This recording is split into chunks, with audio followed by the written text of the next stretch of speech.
and so they may have some worthwhile advice for you.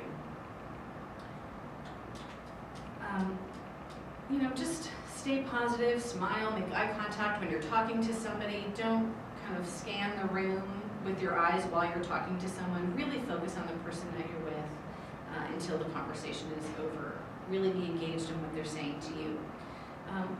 Read the newspaper that day, know what's going on in the world, know what's going on with sports or the weather, topics of general interest.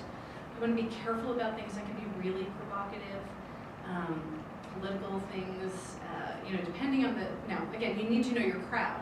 So if you're at a Democratic Party fundraiser, well then maybe politics are the thing to talk about. But if you're at some other kind of event where you just don't know the person, I'd be very careful about saying anything that might be construed as provocative. So law students sometimes have a hard time pulling their head out of the books. Just know what's going on in the world around you. And just, keep it positive. You may be freaked out on the inside, but keep it light, keep it lively. Remember to smile and keep it as upbeat as you possibly can. People like to help optimistic people, right? They're more likely to introduce you to their colleagues. If you come across as a total downer, completely pessimistic about your future, that's not somebody people want to spend a lot of time around, and they're not likely to help you out. So the more you can present that optimistic face, the better. Okay, now we do need an exit strategy. At some point you do have to leave this event, or there are other people you want to talk about. And again, we feel so sheepish about that, but everyone's in the same boat. So you do want to come up with a couple of strategies for how you do it, and it's perfectly fine to just say, I've really enjoyed our conversation. There are a few other people I need to talk to, and I hope we have a chance to meet again. That would be fine. Or, I need to go get a drink, or I have to go use the restroom, or whatever it is, that would be fine.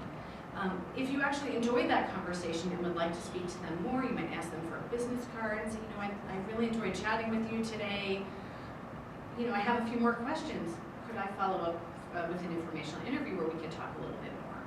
That's especially helpful if it's a very loud event. You can't really have a good, meaningful conversation. You want to create an opportunity to follow up in a more appropriate setting. So don't worry about having to say goodbye to somebody, and don't be offended if they use these events are for people to meet people and move around the room and circulate. Okay, it's important that when you show up, you dress the part. So we want people seeing you as future lawyers. You need to dress professionally. And even if it is a sort of social occasion, it's really not. It's you're on a long job interview, basically. And so you want people to see you in the image that you want to present. So even if this is a social or holiday party, you do want to come fairly professionally attired. Now, if it is a social event, you don't necessarily wear the same kind of button-down suit you would wear for court, or maybe you change the blouse, add some color, add some jewelry, add some things to make it a little bit more social, some scarves, or whatever. You can change the look of it, but at the end of the day, you're someone who needs a job, you're entering the profession, you want people to see you in that way. If you're not sure, you can check with the organizers of the event, what's the dress code. So, for example, if it was a bowling event, well, you're not going to show up like this for a bowling event.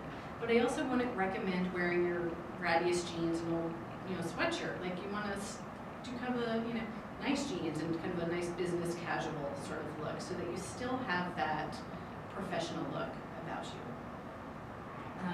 So here's some do's and don'ts. Our friend Brian Wilson used dress formally, his style, but I would obviously never wear that to a work event.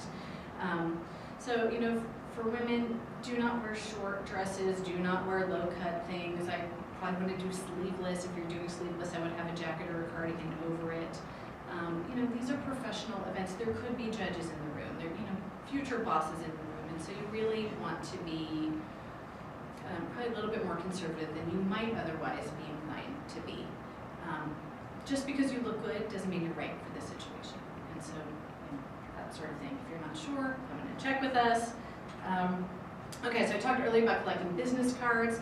Maybe you walk in and you say, I have a goal. Today I'm going to leave this party with 3 business cards.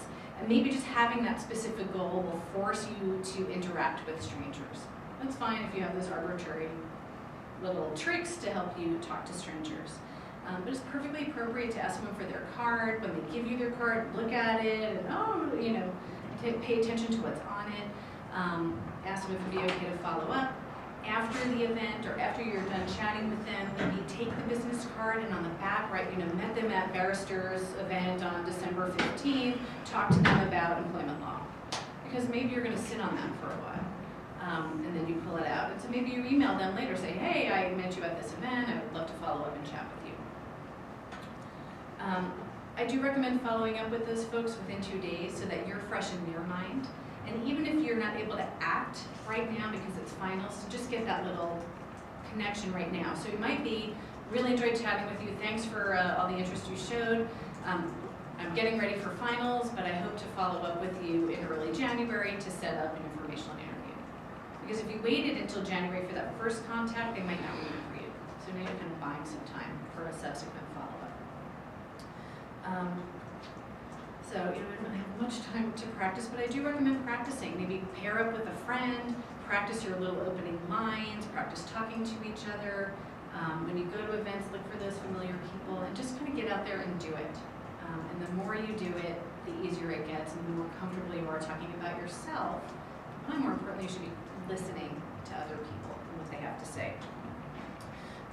We did bring a handout that Bailey put together of some of the Bar Association events that we know about at this point in time that are happening in the community. There are more of them out there. They just haven't been posted yet.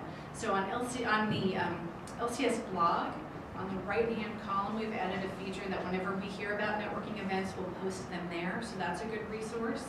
But certainly as you join bar associations and other professional groups, you'll just receive invitations to these events. And so you want to go, maybe bring a friend. But these are good ways to meet people and just be seen in the crowd of people you want to be affiliating yourself with. So it's important to get out there. If you hear about events that you think other students would be interested in, let us know and we'll put them up on the blog. I know the university has alumni mixers and there's one coming up. I don't remember the date. The 7th, maybe. It'll be on the blog very soon. On our blog, it's in early December, and that is an event for students and alumni of Golden Gate University. There'll be people from all of the schools, but I have to say there tends to be a very large proportion of folks in the law program who are there, and it's a great way to meet people. It's very social. People are happy. It's a nice, easy way to get out there and meet people.